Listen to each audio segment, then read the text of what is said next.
Hello, everybody. This is Gerald Celente. It's August 3rd, 2022. And we're very, very honored again to have with us Judge Andrew Napolitano. There's no judicial authority out there with the background, information, knowledge, and experience that the judge has when it comes to the Constitution, our freedom, our rights, and how we've lost them and where we're going. So, Judge, thanks for being on today. And you have a great article out. Oh, I thank you. shouldn't say a great article, a very sad article. And Well, it's called, sad because it addresses presidential killing, yeah. which presidents do wantonly and unconstitutionally and illegally, and which, of course, Joe Biden did last week. The article is big picture about the dangers of allowing presidents to kill. Presidents love war. The government loves war. You and I and the people watching and listening to us now are champions of peace. When the government exports force that instead of liberty, that changes the fundamentals of the country. War lets the government curtail civil liberties, raise taxes, demand allegiance, and captures the attention of people who would just as soon be left alone by the government. But just as bad as war is presidential killing. Donald Trump using a drone to kill an Iranian general who was in Iraq on his way to lunch with a colleague. We're not at war with Iran. We're not at war with Iraq. There was no charges against this guy. Same thing with Joe Biden and Anwar al-Zawahiri the other day. Killing has become politics by another means. A well-timed presidential killing diverts the attention of the public from the lousy economy, the horrific cultural and social milieu in the country, where school boards are being forced to teach babies that they can change their gender. Half the country hates the other half of the country, but people will applaud a killing. From Ted Cruz to Lindsey Graham applauded Joe Biden's killing of this guy. He's got nothing but a figurehead. He doesn't run Al-Qaeda. He doesn't run the Taliban. He's never been charged with a crime, but they incinerated him. And the two little boys, little Teddy Cruz and little Lindsey Graham, little boys that couldn't fight their way out of a paper bag. But boy, do they love killing other people. Yes. Same thing with Biden. How many draft deferments did Biden get during the Vietnam War? Oh, yeah. Oh, my ankle. But look, and Biden applauded the killing of that guy. Bravo. This country is finished. It's over. We got freaks, liars, and fools running this nation into the ground. We also have criminals. Because they don't care about the laws they've been sworn to uphold. For the most part, they believe that the laws only apply to them, and they even write laws so that they only apply to them. A local congressman from here in New Jersey, who's a conservative Democrat, voted or bought shares of stock in the computer chip makers hours before the Congress voted to put a couple $100 billion into their pockets. If you or I did that, it's called insider trading, we'd be prosecuted. Yeah. But Congress has written laws to exempt itself from the laws that apply to the rest of us. You know why? Because we have a crime syndicate that morons and imbeciles call a government. Correct. It's a crime syndicate. They're murderers and they're thieves. By their deeds you shall know them. Look at the big news. Nancy Pelosi, you want to talk about insider trading? How much did her husband make when he played $1 million bet before they released him? Right? Yeah. Yeah. Oh, and then she goes to Taiwan. What the hell are you doing in Taiwan? And Taiwan's none of my business. Agreed. But that's another thing that Ted Cruz and Lindsey Graham will applaud her for. So the Democrats, and both sides do this, are doing things out of character in order to take the sting out of their critics. But by going to Taiwan, she may very well have Oh, accelerated she has. the Chinese plans, the Chinese mainland, communist Chinese government's plans to take it back. Our friend and colleague Scott Ritter asked me to guess how many Chinese soldiers were involved in the war games that they participated in while she was there. I couldn't guess. 200,000 Yeah. Chinese soldiers involved in the war games. You know how many American soldiers are there? 12. And how would American military equipment get there? By ship. And Yeah. would it ever make it? Of course not. It'd all be sunk in the Pacific Ocean. Yeah. This is a country that Joe Biden said we'll defend by force. And now Mrs. Pelosi goes there to provoke, well, not in order to, but the effect of which is to provoke an attack. And what the hell's she doing there? It's none of our business. Agreed. How Just many- how like many Ukraine, just like Ukraine is none of our business. Right. Oh, they're going to take down the statue, by the way, of Catherine the Great in Ukraine because of the terrible things that she did during the Ukraine. Oh, wait a minute. When's that statue? When was Catherine the Great there? Oh, about 1750? Yes. You mean the stuff been going on since 1750? And you're Yes. telling me now, oh, America's going to bring freedom and democracy there. Oh, yeah, like you brought to Vietnam. No, like you brought to Iraq. No, like you brought to Afghanistan. No, the freedom and democracy you brought in Libya. No, the freedom and democracy we're bringing in Syria. America is the most murderous nation on earth after World War II. Nobody comes close to it. What did George W. Bush do in order to deflect the attention of the public, the media, and history from his own dismal failures, the failures of his intelligence community and his Defense Department in 9/11? Invaded Afghanistan. Gee, how well did that go? Oh, great. It cost us $1 trillion, 850,000 human beings, innocent, were slaughtered, and now the government is run by the very people we invaded in order to kick out. I know.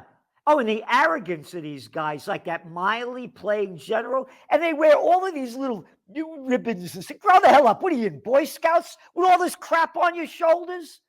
What the hell are they? You know what these people forgot? 2 words: public servants. Yes. And when you quote, you said what Cruz said or what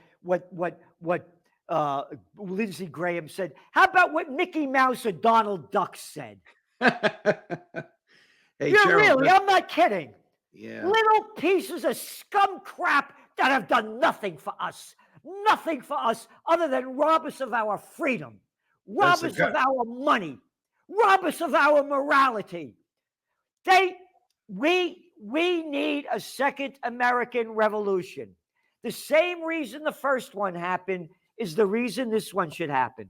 Well, but this has to be peaceful. You sent me a brilliant and gifted essay by our mutual friend Paul Craig Roberts this morning, which is basically a history of the deterioration of the economy and culture and the growth of government and the dominance of government over individuals. And there's one line in there that struck me. And I think we're at that point now when the average people realize that the government doesn't represent them. It represents some minority among them. And let's face it, the government today is a bunch of hardcore leftists and killers. Even those that are not leftist, like Cruz and Graham, are on the killing side. That's a recipe for revolution. Yep. When the government is no longer responsive to the people, when the government is foisting an alien culture on the people, like is happening here in New Jersey, where school boards are required to teach 7-year-olds, quote, you don't need a penis to be a boy. I mean, imagine this when we were kids. Can you imagine? That is so alien to the innate natural worth of human beings that the government no longer represents us. And the government doesn't work for us. We work for it. So we have a government that dominates us, steals our wealth, crushes our freedom, and foists an alien culture upon us. All of that added together, equal sign, revolution. Yep. And you know, you you put it all together in this great article that you've written about all the wars and all the lies that they've gotten us into. And as you said, when the economy is going down, one of my lines is, when all else fails, they take you to war. Yes. What followed the Great Depression? World War II. Why did What- FDR manipulate the Japanese into bombing Pearl Harbor? To change the public's attitude about World War II. In 2 weeks, it went from 80% against entering, excuse me, Gerald, the war in Europe to 80% in favor. And Of what course, he what slaughtered 2,400 American sailors who were murdered in their sleep in the process, but it changed public opinion, allowed him to help out his second cousin, Winston Churchill. They're cousins? They're second cousins, yes. Wow. I didn't know that. And what did he do to the Japanese that then it provoked them into that? He denied them oil, and he embargoed their ability to trade. Oh, that's all? Well, there's a book that's published by Mises. I don't remember the name of the author, but it actually shows the telegrams and the cables between the State Department, the Defense Department, and the White House. They knew exactly that the fleet was coming, but they were prohibited from warning the troops. Oh, yeah. Again, there's that great book, War's a Racket, by Smedley Butler. War is the health of the state. Yeah, war is a racket. It always has been. It is possibly the oldest, easily the most profitable, surely the most vicious. It is the only one international in scope. It is the only one in which the profits are reckoned in dollars and the losses in lives. From He's a the most forced, decorated Marine in history. right, from a four-star, not from some pinko lefty, but from a four-star Marine Corps general. Yep. I'm angry, and St. Thomas Aquinas emphasizes that anger is fundamentally one of the passions of the soul, and like other passions, it's part of human nature and has appropriate role to play in the human pursuit of good when directed by reason. He said, quote, "He who is not angry when there is just cause for anger is immoral." Why? Because anger looks to the good of justice, and if you can live amid injustice without anger, you are immoral as well as unjust. People better get angry. Right.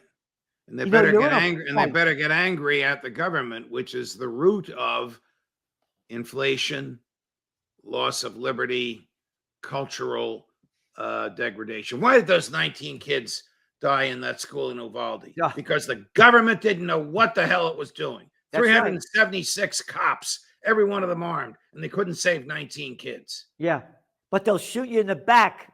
Oh, I got to get my guys get this off camera.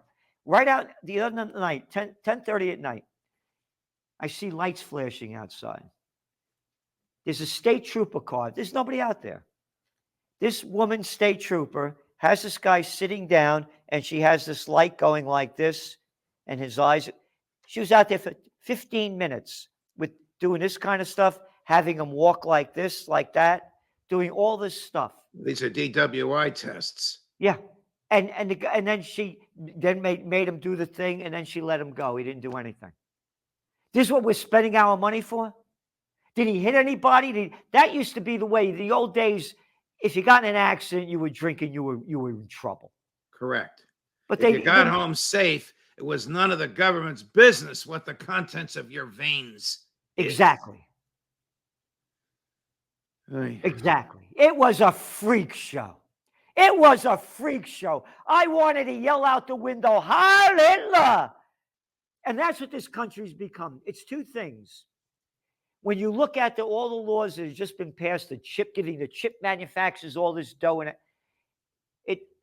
Mussolini called it the merger of state and corporate powers is fascism. Right? Yes, that's a definition of it. Yep. Private ownership and government management. And America's become a perfect fascist and communist state. The worst of both worlds. This is the new America. Look at the freaks that are running the show. Who's your favorite freak? I like Chucky Schumer. Oh, no, I like Nancy Pelosi. Oh, Lindsey Graham's my kind of I don't know what. Oh, no, Mitch McConnell. Now, there's a brilliant, brilliant guy. Look at the clown show right in front of our eyes. So the That's what put the same, Ringling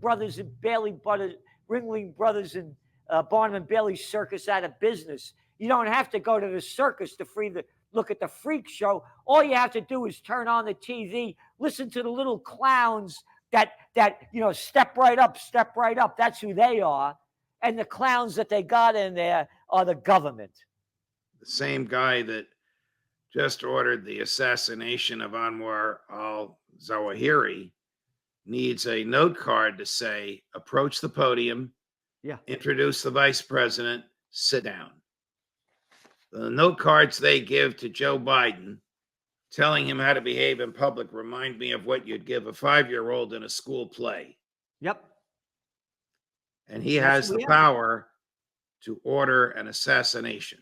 Yep. That's how dangerous, how fraught with danger, how close we are to a Holocaust in this country. He keeps feeding the Ukrainians with cash and with military material. They're fighting the second team. The regular Russian army is back regrouping and refreshing. They're fighting the second team. They're still losing. There's no way they can prevail. There are American troops on the ground. They're out of uniform so that Biden can deny we have troops there. If an American soldier out of uniform is captured, he can be legally executed summarily as a spy. I'm sure that Joe Biden doesn't know this, or if he knew it, he doesn't care. He doesn't care. You know, we're this close to World War III. It may already have started for all we know. Because the media is printing the lies that they get from the CIA. Because they're part of the club. Look, I look at the cover of the Trends Journal 2 days before Russia's invasion. COVID war, Ukraine war, world war. Yes. Talk of peace forbidden. This is 2 days before the invasion. Yes. That is a brilliant cover. I just noticed the skull in the midst of the atomic cloud. Anthony Fried. You talk about a picture being worth 1,000 words. That is fabulous. Anthony Fried is a genius. You know, Russia says United States is directly involved in Ukraine war. They're right. And this was yesterday. Russia's defense ministry said that the Ukraine deputy head of military intelligence has admitted to the Telegraph newspaper in the UK that Washington coordinates missile strikes. They're right. Quote, all this undeniably proves that Washington, contrary to the White House and Pentagon claims, is directly involved in the conflict in Ukraine, the defense ministry said. According to our friend Scott Ritter, much of the equipment, the most recent stuff that we sent there, I forget what the name of it is so complex it would take months to train the Ukrainians how to use it. Therefore, the Americans are finding the target and sending the missile there. Yep. Out of uniform so that Biden can lie about them. I think they're called HIMARS, HIMARS. Yes, that's exactly what they're called, Gerald. Yep. So where do we go from here? You and I keep warning the public every Wednesday in our other work on the other 6 days of the week about this. Joe Biden is being lauded today because he assassinated this harmless character. But by the way, there was a $25 million bounty on his head if captured alive. There wasn't even an indictment or a criminal charge against him. So who the hell is the government to put a bounty out there to capture him alive? That's the last thing they want, is to capture him alive. Could you imagine if he sat in a public courtroom and said what he knew about 9/11? That's the last thing the government wants. The only thing the government wanted was him dead. This article you write, presidents kill because they can, and we didn't go over all of it, but she said, what if governments love war? What if war is the health of the state? What if war is an excuse to raise taxes, demand patriotism, curtail civil liberties, and claim the loyalty of folks who want to be left alone? What if war transforms the culture of America from liberty to force? What if the true nature of government is monopoly of force in a given geographic area? What if war allows the government to exercise more force at home as well as abroad? All that has happened. Yes. All that has And, happened. and it always happens every time there's war, and presidents know this. Yep. We talked about LBJ, one of the most disgusting human beings ever to live in the White House.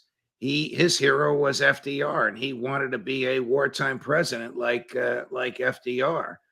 And as a result, 50,000 American young men who were drafted lost their lives in a feudal war against a country who's now a great trading partner of ours because they're a great economic engine, Vietnam. Yeah, so we can get the stuff made cheaply. That's the number 2 importer of clothing and shoes comes from Vietnam.